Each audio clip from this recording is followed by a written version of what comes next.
What's going on, guys? Welcome back to the channel. So this will be a spoiler-free review for Top Gun Maverick. Before we go into this, please make sure you like this video if you guys haven't been enjoying it. Please make sure to subscribe if you are new. But here are my spoiler-free thoughts for Top Gun Maverick.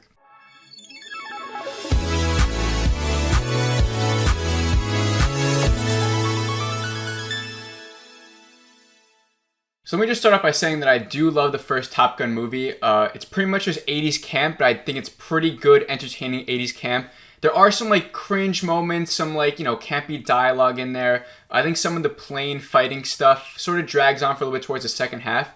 But I think the soundtrack is so good. I love the romance in that movie. And it's just a good time for me. I just enjoy watching, have a good time watching it, right? So for Top Gun Maverick, well, my expectations going into it were pretty high. I mean, the reviews that this movie's been getting are pretty high. A lot of people are hyping up this movie.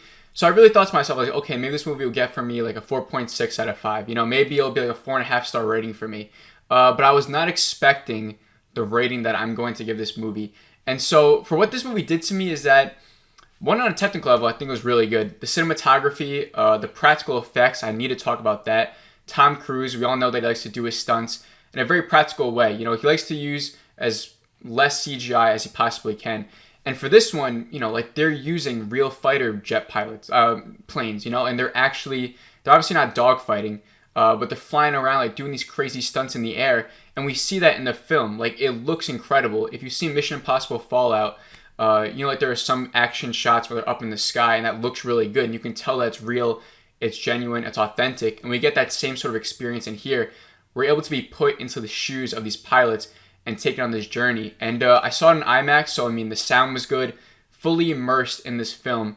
And the score is also done by Hans Zimmer. He's one of, if not the best musical composer ever, maybe beside John Williams. And so he does a score for this, brilliant score. You can just tell Hans Zimmer's score right away. And it was so good here. It just makes the movie feel more alive. And so I just have to say that. On a technical level, I really enjoyed it. Even on an acting level, I think Tom Cruise did really good. He plays Maverick. You know what Maverick's like if you've seen the original, right? He's this cocky pilot. He has grown from that first movie. He's older, a little bit more wiser, but he's still pretty cocky, right? So I thought he did good, but everyone else, Jennifer Connelly, Miles Teller did great. He plays Goose's kid, and he is Goose's kid in this. They look exactly alike. They got the mustache, the glasses, and I love how the movie just played into that. It really pulled in the heartstrings, comparing, Miles Teller, his character's name is called Rooster. That's the sign name. Their last names are Bradshaw. And, just seeing, how similar he is to Goose. I'm not even that big of a fan of Top Gun, but having just rewatched it last night, I felt that connection. I got that emotion from that. And so I just thought that was so great. And another thing this movie does so well is that, I always say this, I always love talking about this, that when you bring back a beloved franchise after 30 or so years, right? We've been seeing it a lot lately. We see it in Star Wars. We see it in Karate Kid. We see it with Ghostbusters. A lot of people or a lot of studios like to bring back old franchises. One, because it's a money thing, right? But two, it's a nostalgia thing for us as the audience, right? And so now what Top Gun Maverick does so well is that it introduces us to the next generation, these new characters. But the main focus is on Maverick. And I think that's super important. And on Iceman as well. Val Kilmer, he's also in this, as we saw from the trailers. And what I love that this movie does so well is that we focus on Maverick, we focus on Iceman, we focus on, where he is now in his life. And then they seamlessly flow in the new generation. We introduce these new characters.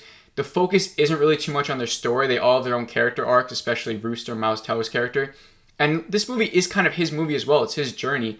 But the focus is on Maverick. We're all coming here to see Maverick, to see, at that Top Gun feel. It's Tom Cruise, right? We're here for that. And we're here for the action.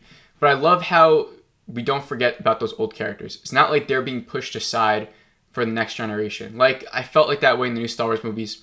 The focus wasn't too much on Luke, Han, and Leia, but it was more on, Rey and Finn and the new generation, right? And I feel like they should have seamlessly flowed them in, like how we saw in Cobra Kai with Karate Kid, right? The focus is on the main characters, the ones that got you here, the old generation, the old characters, and then you flow the new characters in, and it creates that bond, that connection, and it makes those new characters feel even more important because they've earned it now.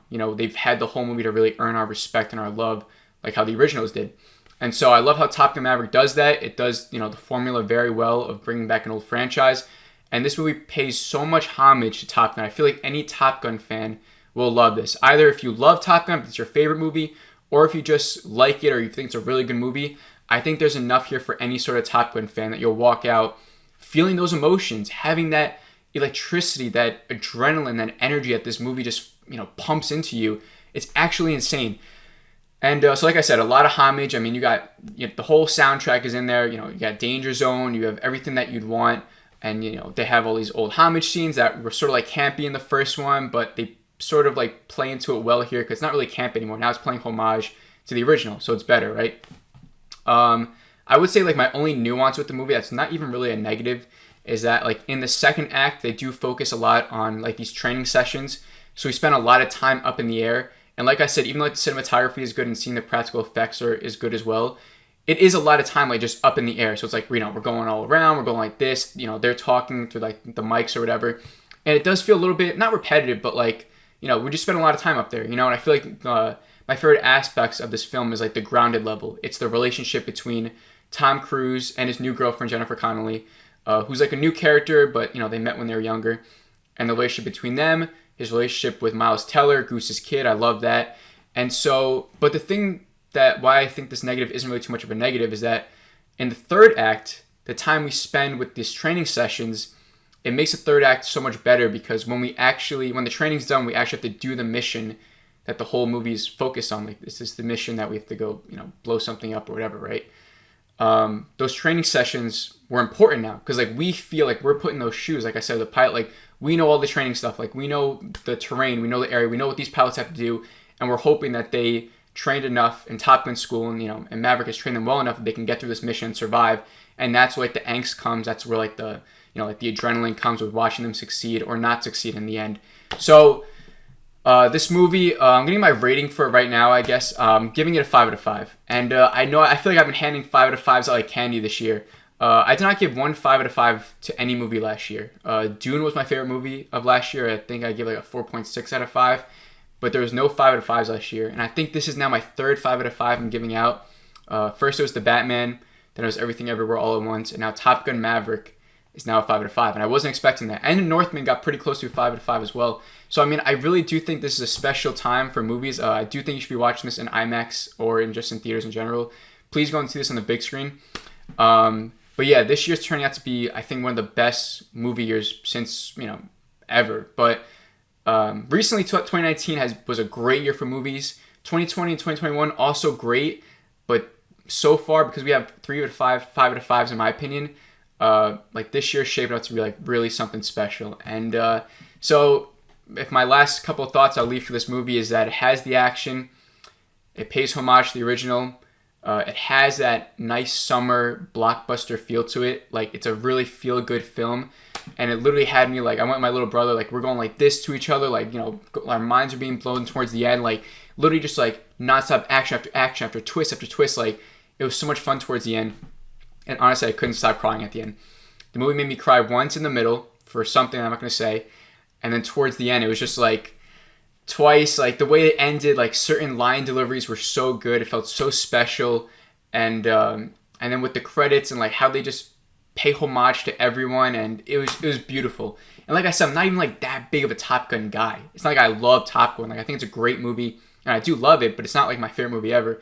It's the fact that I felt so much emotions during this whole movie just goes to show that I do think it was a very well put together blockbuster. And so that's all I really got to say. I thoroughly enjoyed this. I can't wait to rewatch it. I do think it's better than the first.